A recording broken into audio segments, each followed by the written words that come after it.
Hello सभी विद्यार्थियों को मेरा नमस्कार। प्यारे विद्यार्थियों, बेटा आलो अंधारी पाठ हमारा आजकल पढ़ाया जा रहा है, जिसकी लेखिका बेबी हालदार हैं। यानी कि बितान भाग एक पुस्तक का अंतिम लेसन है, यानी कि अंतिम पाठ है टर्म 2 का आलो अंधारी।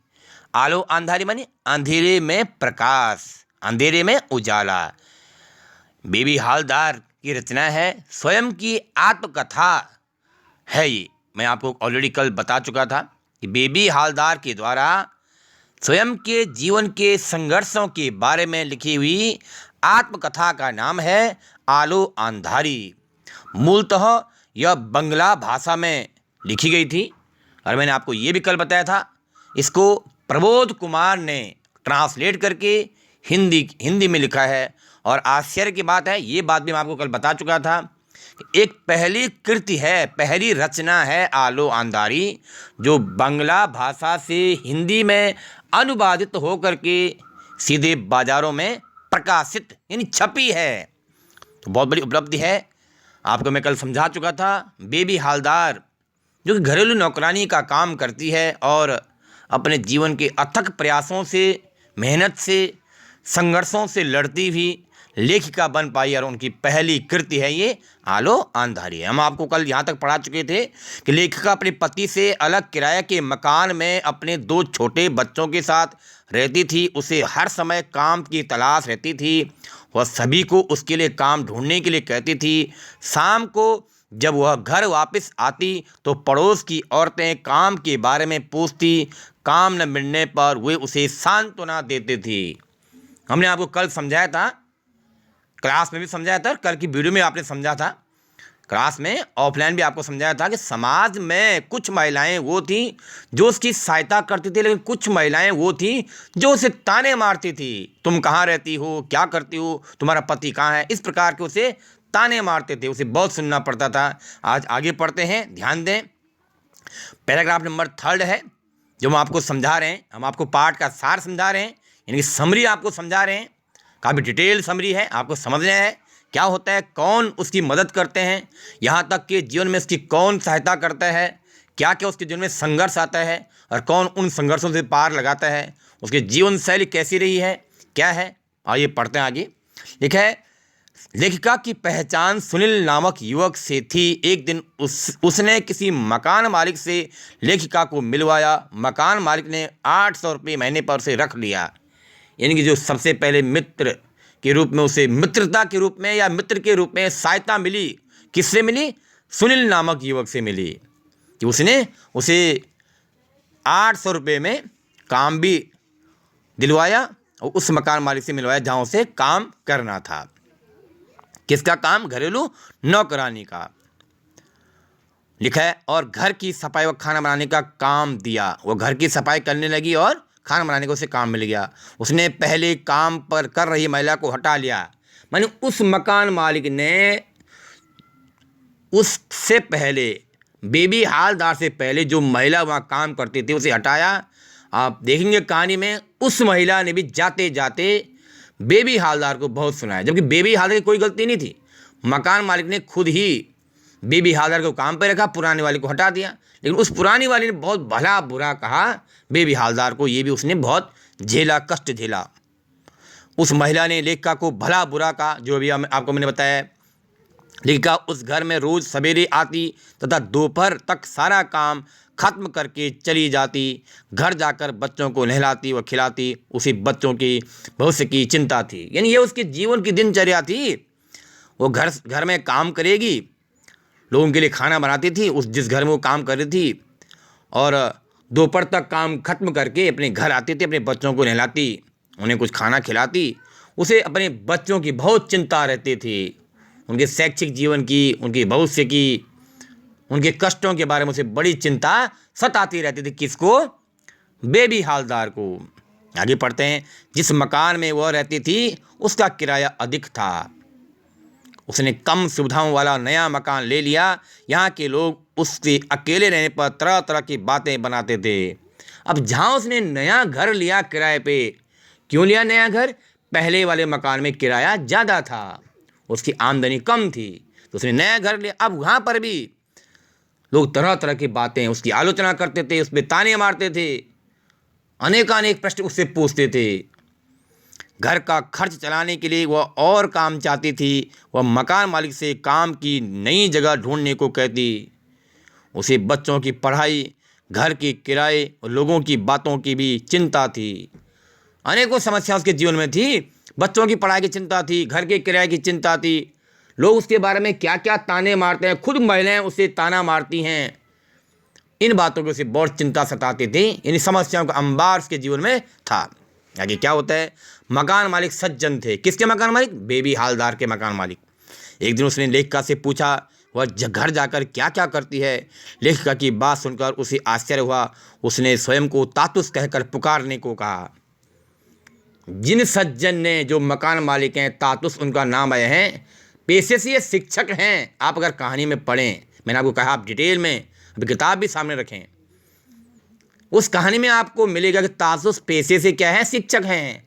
जब इनको यह पता चलता है कि प्रतिदिन बेबी हालदार इतना काम करती है, घर जाती है, बच्चों की देख रेख करती है, उन्होंने थोड़ा पूछ लिया तुम घर जाकर क्या क्या करते हो। जब उसने कुछ अपने जीवन की दिनचर्या बताई, उन्हें थोड़ा हैरानी हुई, आश्चर्य हुआ। तो उन्होंने क्या कहा कि तुम मुझे तातुस कहकर पुकारें। लिखा वे उसे बेबी कहते थे। किसको? बेबी हालदार को, तथा अपनी बेटी की तरह मानते थे। कौन? तातुस।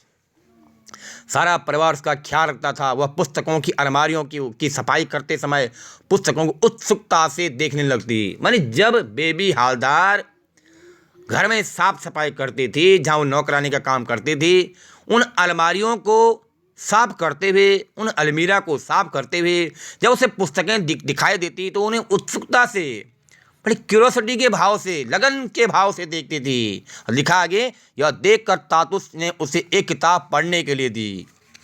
तो तातुस ने, जो कि पेशे से शिक्षक थे, उसे एक किताब पढ़ने को दी। अगर आप किताब सामने रखे, मैंने कहा था आपको उसका नाम भी पता चल जाएगा। उस किताब का नाम था आमार मेये बेला, बांग्ला भाषा की एक किताब जिसका नाम क्या था? आमार मेये बेला। उसको पढ़ने के लिए दी और बाद में उसे कॉपी दी, पेन दी कि तुम जब जब तुम्हें टाइम मिले कुछ लिखना, अपने कुछ लिखना, विचार लिखना। अब आगे क्या होता है कहानी में देखना। यह देखकर तातुस ने उसे किताब पढ़ने के लिए दी। तातुस ने उससे लेखकों के बारे में पूछा तो उसने कई बंगला लेखकों के नाम बारे में बताया। तातुस ने हल्का सा एक तरह से उसका जीके चेक किया और कई लेखकों के नाम पूछे उससे, बंगला लेखकों के नाम पूछे। हम आपको पहले ही बता चुके हैं कि आलो आंधारी बेबी हालदार के द्वारा लिखित बंगला भाषा की कृति है। इसको ट्रांसलेट किया गया और हमारे करिकुलम में, सीबीएसई के करिकुलम में स्थान दिया गया है। यहाँ पर आप क्या समझें?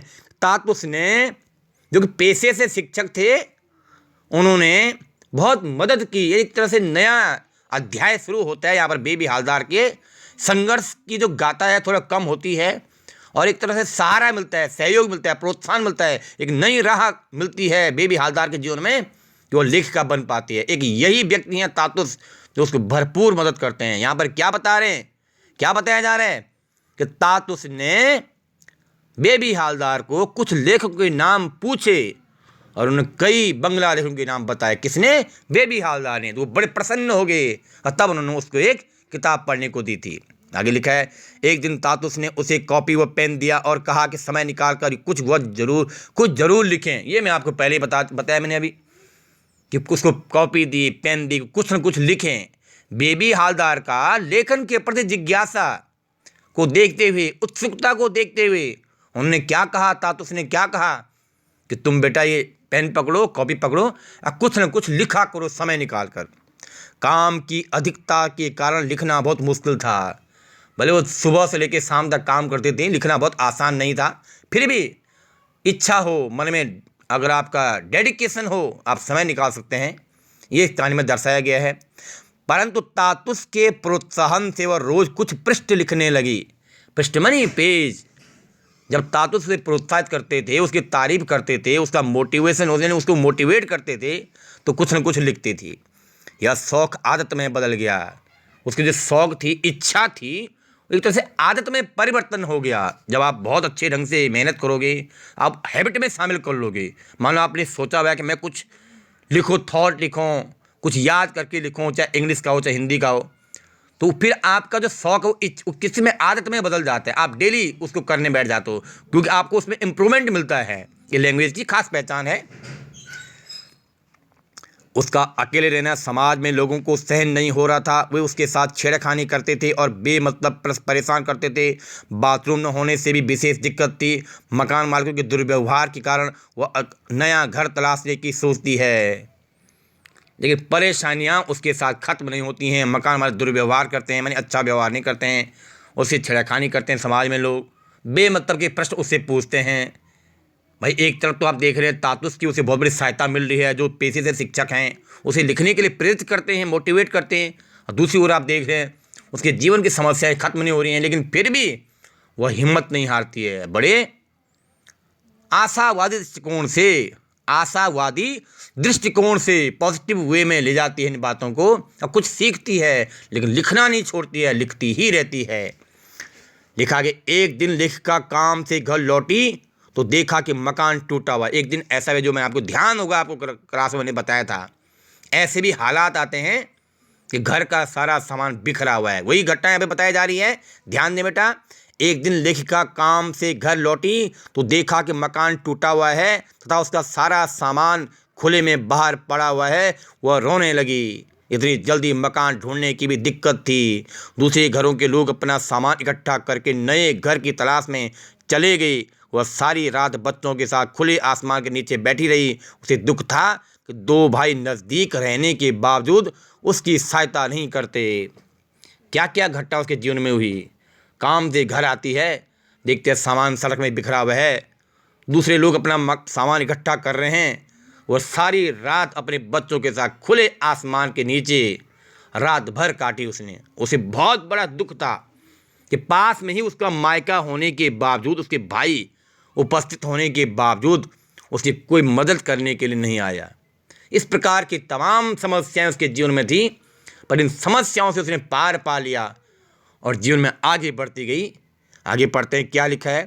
तातुस को बेबी का घर टूटने का पता चला तो उसने अपने घर में कमरा दे दिया। अब देखें, तातुस को जब पता चला, जो उसकी मददगार हैं, पेशे से शिक्षक हैं, पेशे से क्या हैं, शिक्षक हैं, उनको जब पता चला कि बेबी हालदार का घर जहाँ सामान था सब बाहर फेंक दिया गया है, टूट गया है, तो मदद किया। अपने घर में कमरा दे दिया। लिखा आगे, इस प्रकार हुआ तातुस के घर में रहने लगी। अब कहाँ गई है, अब जो है बेबी हालदार तातुस के घर में ही आ गई है रहने के लिए। उसके बच्चों को ठीक खाना मिलने लगा। तातुस उसका बहुत ख्याल रखते, बच्चों की बीमार होने पर उसके दवा का प्रबंध करते। अब तो ऐसा लगता है कहानी में तातुस तो मानो बेबी हालदार को भगवान के रूप में सहायता करने वाले मिल गए थे। उनके बच्चों का ध्यान रखते, उनकी दवाइयों का प्रबंध करते, उसे हर प्रकार की सहायता देते। यानी जो काम आपने पहले सुना था अभी, पेन कलम देने के साथ साथ अब उसकी और भी मदद, क्योंकि वो अब खुद उनके घर में आ गई थी। उनके सदव्यवहार को देखकर बेबी हैरान थी। सदव्यवहार माने सद माने होता है अच्छा, मानी तातुस का बेबी हालदार के प्रति इस प्रकार अच्छा अपनापन देखते हुए, अच्छा व्यवहार देखते हुए बेबी बहुत हैरान थी। मानी बेबी हालदार बहुत आश्चर्य में पड़ गई। उसका बड़ा लड़का किसी घर में काम करता था। किसका? बेबी हालदार का। उसका बड़ा लड़का भी कहीं काम करता था। वह उदास रहती थी। तातुस ने उसके लड़के को खोजा तथा उसे बेबी से मिलवाया। तातुस ने यह भी काम किया, उसका बड़ा लड़का काम करता है। किसका बड़ा लड़का? बेबी हालदार का बड़ा लड़का कहाँ काम करता है, उसे ढूंढा और बेबी हालदार से भी मिलवाया। उस लड़के को दूसरी जगह काम दिलवाया। तब तातुस ने बेबी हालदार के बड़े लड़के को दूसरी जगह काम पर रखा, काम दिलवाया। लेखिका सोचती कि तातुस पिछले जन्म में उसके बाबा रहे होंगे।